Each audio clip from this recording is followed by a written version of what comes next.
You're getting shit though. That's alright. I'm not worthy of a shot. I mean,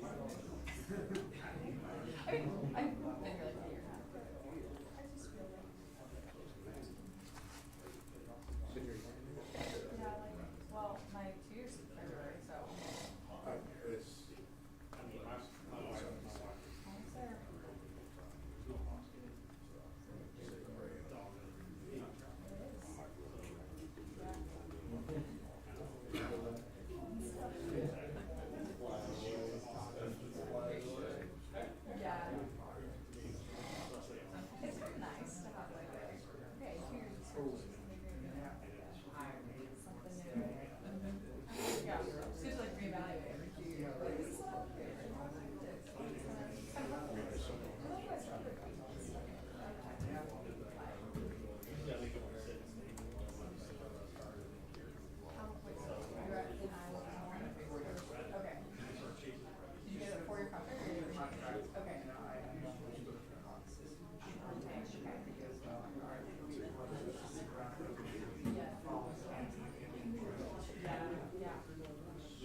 Almost there.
My boots are still so dusty. I was like, putting my tennis shoes together, it's like a dust. No, I had a clean these and my shoes that I wore on Friday, they were like to shout. I had to take laces out. Like, what is that? What's the material?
Test, 1, 2, 3.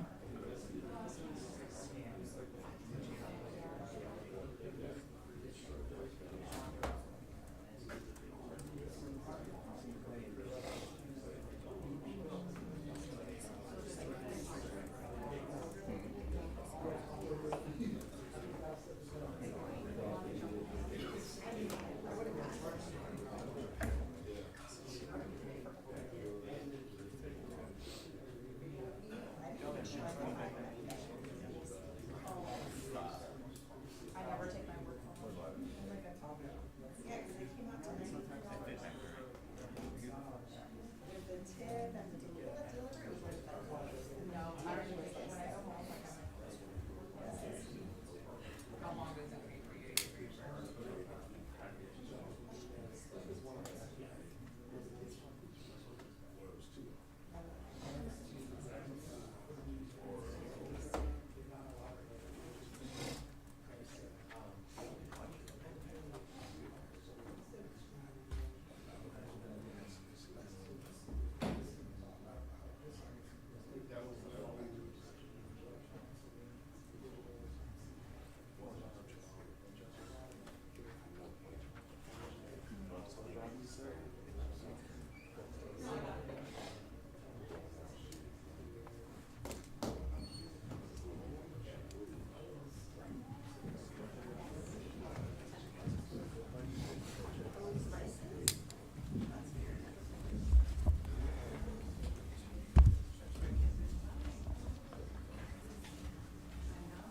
Pulling up kind of TV from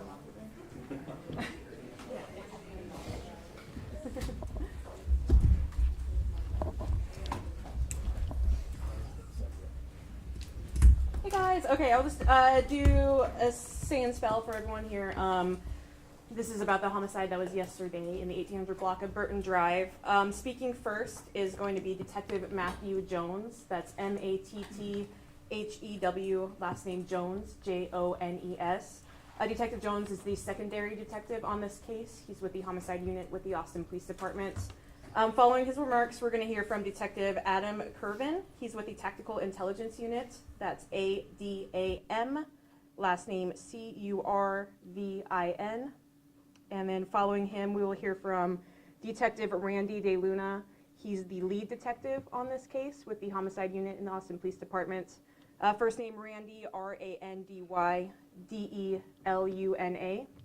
And then we're going to hear from Lisa Davis, LISADAVIS, our Chief of Police. And following Chief Davis, we will open up to questions. Questions will just be directed to Detective De Luna for this one. And then after all that, we will be providing the remarks in Spanish as well. So we'll do a quick reset in between, but we'll get things going. Okay, Detective. Hey, good afternoon. Thank you for being here. APD responded to a double homicide on Monday, October 14th, 2024 at 7:38 a.m. in the 1800 block of Burton Drive. Two individuals were found deceased in a vehicle, one male and one female, with apparent gunshot wounds. The female subject was identified as Francis Cayana and Sueme Corredor, and the male was identified as Brian Florentino Flores Alvarez. Flores lived at 1805 Burton Drive, and the investigation showed he had received a call and then left his apartment to meet in Sueme in the parking lot. Officers on scene were able to locate surveillance video of the parking lot where the incident occurred. The video showed the victim's white SUV pulling into the parking lot at 2:49 a.m. Video surveillance showed at 3:25 a.m. a gray SUV pulled up behind the white GMC, and an individual was observed exiting the vehicle and approaching the passenger side of the white GMC. A records check through APD involvement showed Ansueme with a child protective service case involving her common law husband, Mr. Sherles Machado Hernandez. Austin police were able to locate a vehicle for Mr. Machado Hernandez and APD involvement for a silver Mitsubishi Outlander, and this Mitsubishi was consistent with the suspect vehicle from the surveillance video recovered on scene. I will now turn the portion over here to Detective Kirkland.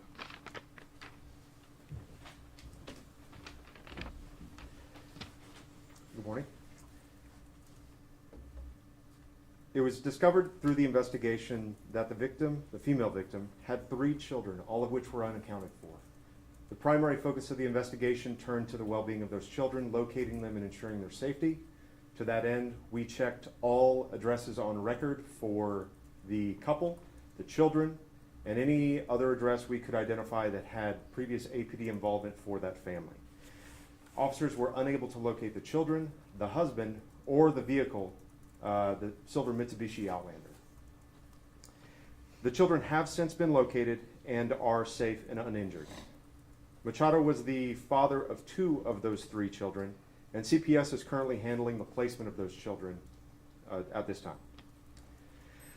Within an hour of the Amber Alert going out, family with whom the children were with contacted Austin Police Department to notify them that the children were at 5401 Decker Lane and had been dropped off by Machado, who had then abandoned his silver Mitsubishi and left the scene in a gray Toyota Highlander with Illinois license plates. Undercover units began to saturate the area where all known locations for Machado and that vehicle appeared in our records. At approximately 6:35 p.m., an undercover officer spotted the silver Toyota Highlander with Illinois plates pull up to an apartment complex off Wickersham Lane. The driver of that vehicle, later identified as the suspect's brother, exited that Toyota Highlander and ran to a black Kia SUV bearing license plates that returned to a completely different vehicle in a different color. It is believed that those license plates were put on that vehicle to obscure its identity and further invade law enforcement. Undercover officers began to conduct mobile surveillance on that vehicle with the hopes of locating the suspect.